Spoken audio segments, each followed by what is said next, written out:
Sebagai negara kepulauan yang memiliki beribu pulau, keberadaan kapal sebagai alat berpindah dari satu pulau ke pulau lain sudah lama dikenal di Indonesia. Selain mengangkut barang, kapal juga digunakan untuk mengangkut orang atau penumpang. Tentu saja sebagai salah satu moda transportasi yang banyak peminatnya karena tarifnya yang dinilai lebih ekonomis dan terjangkau, faktor keselamatan tidak lantas bisa diabaikan. Keselamatan penumpang dan barang bahkan salah satu kewajiban bagi pemilik kapal. Lalu bagaimana jika terjadi sebuah musibah mengakibatkan meninggal dunia para penumpang ataupun awak kapal? Siapa yang bertanggung jawab?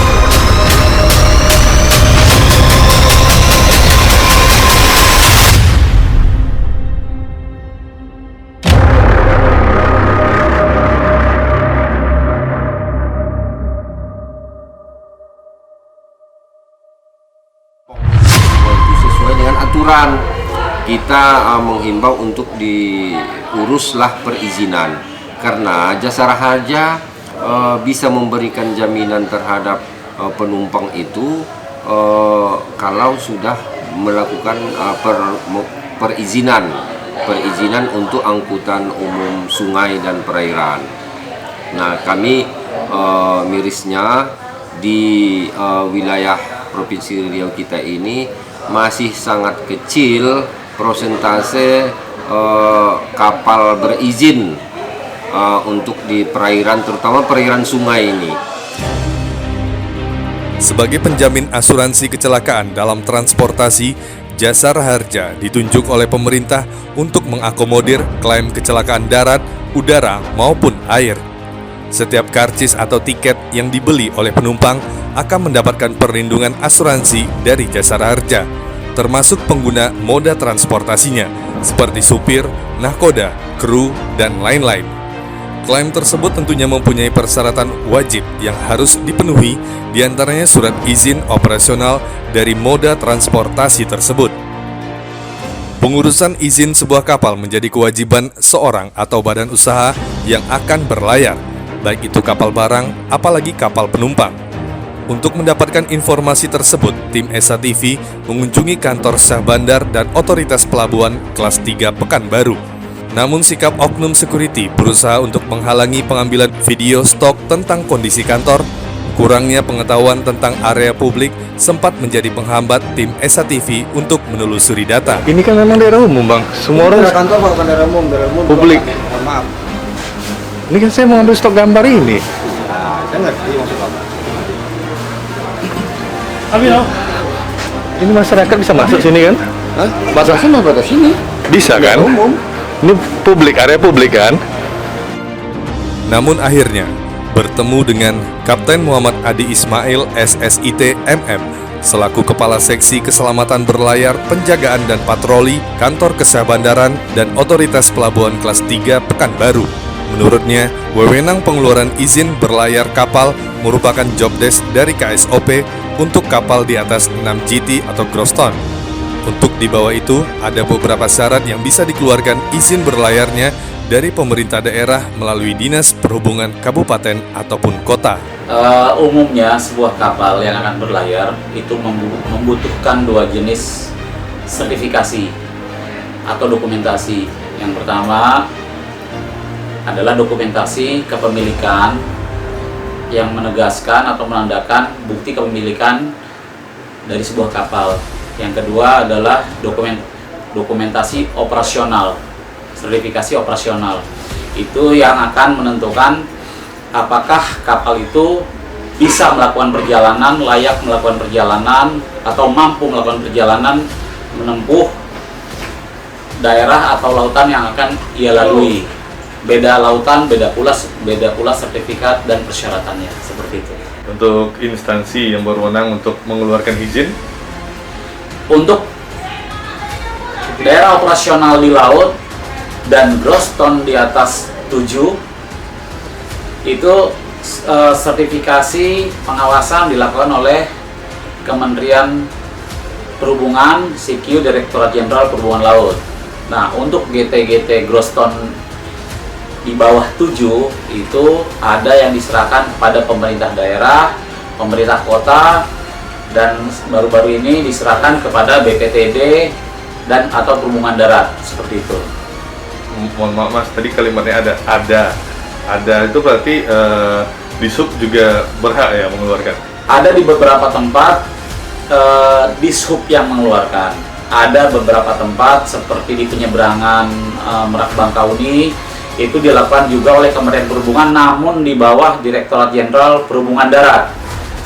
Pengawasannya untuk kapal-kapal penyeberangan, angkutan sungai, danau dan penyeberangan itu di bawah Direktorat Jenderal Perhubungan Darat melalui BPTD.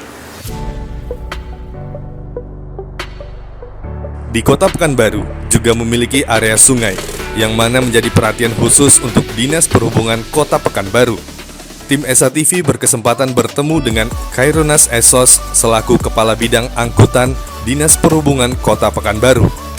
Khairunas menjelaskan bahwa untuk meminimalisir terjadinya kecelakaan yang bisa menimbulkan korban jiwa, Dinas Perhubungan Kota di setiap pelabuhan selalu mengingatkan pengusaha transportasi air untuk selalu melengkapi peralatan safety-nya untuk setiap penumpang yang menggunakan jasanya. Selain itu, Dinas Perhubungan juga melakukan pendataan pelabuhan-pelabuhan yang ada di sepanjang Sungai Siak untuk mengurus perizinan pelabuhan. Kami dari Dinas Perhubungan Kota Pekanbaru, masalah perizinan kapal kami tidak pernah untuk menerbitkan izin kapal, baik itu olah gerak maupun berbentuk apapun. Nah, kami dari Dinas Perhubungan Kota Pekanbaru sifatnya hanya pengawasan untuk keberangkatan dan kedatangan. Nah, semua izin untuk pelayaran adalah itu wewenangnya provinsi dan BPTD. Oke, berarti digambarkan itu berarti hanya di daratnya saja. Ketika udah masuk ke kapal, itu udah bukan areanya Dishub. Iya, tidak ada urusan kita lagi dari Dinas Perhubungan Kota Pekanbaru. Itu dalam wewenang BPTD dan KSOP provinsi. Kami dari Dinas Perhubungan Kota Pekanbaru untuk jenis kapal istilahnya pelabuhan PELRA, kami selalu menghimbau kepada masyarakat untuk mengurus izin kepada Dinas Perhubungan provinsi, karena mereka lah yang berhak menggunakan izin itu dan mereka lah yang menerbitkan izin itu. Jadi kami berharap pada masyarakat yang di pinggir sungai khususnya yang punya pelabuhan, ya silakan urus izin dan tidak akan dipersulit oleh OPD tersebut. Hal senada disampaikan Rudi Handri selaku Kabid Pelayaran Dinas Perhubungan Provinsi Riau. Pihak Dinas Perhubungan Provinsi selalu mengagendakan sosialisasi tentang pelayaran dengan mengundang lintas sektoral seperti Jasara Harja dan Dinas Perhubungan Kabupaten Kota. Pentingnya menjaga keselamatan menjadi faktor utama dalam melakukan pelayaran. Kita ada dua, ada yang pertama untuk yang biasa untuk di provinsi itu ada namanya surat izin usaha pelayanan rakyat super yang disebut-sebut orang itu, yang kewenangannya antara kabupaten bisa juga antar provinsi sesuai dengan kebutuhan mereka, sesuai dengan OSS dengan dan juga peraturan pemerintah nomor 10 2010 tentang angkutan di perairan.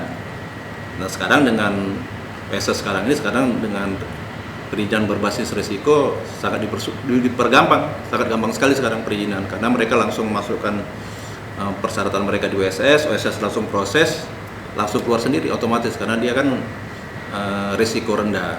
Jadi tidak perlu ada verifikasi dari Dinas Perhubungan karena langsung diproses di OSS langsung ya untuk perizinan super yang kewenangannya provinsi.